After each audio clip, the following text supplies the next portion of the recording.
রোজা রেখে নাটক সিনেমা দেখে দিন পার করলে রমজানের রোজাটা হবে কিনা। অনেক ভাই এমন রয়েছেন সারাদিন রোজা রাখে দিনটা কাটানোর জন্য, যেহেতু ক্ষুধা লাগে কেমনে কাটাবে, নাটক সিনেমা দেখে গান টান শুনে সারাদিন কাটায় দেয়। আবার অনেকে রয়েছে এমন ঘুম দেয় এক ঘুমে একদম ইফতার রাগ দিয়ে উঠে, এরকম অনেকে রয়েছে। এদিক দিয়ে নামাজ কালামের সব অবস্থা খারাপ।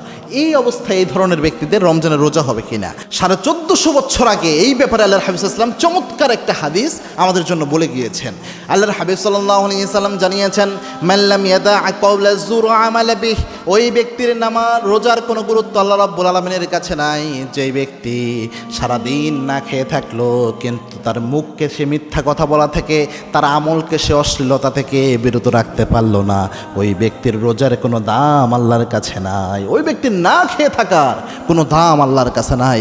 ফালাইসা লিল্লাহি হাজা, আল্লাহর কাছে কোনো গুরুত্বই নাই। কত মারাত্মক কথা চিন্তা করতে পেরেছেন? Can you imagine that? অর্থাৎ আপনি সারাদিন না খেয়ে থাকলেন, বাট আপনার জিহ্বাকে আপনি সংযত রাখতে পারলেন না, চোখকে হেফাজত করতে পারলেন না, অশ্লীলতা থেকে নিজেকে বিরত রাখতে পারলেন না, আপনি গার্লফ্রেন্ড বয়ফ্রেন্ডের সম্পর্ক মেনটেন করতেছেন টানা রোজা রাখা অবস্থায়।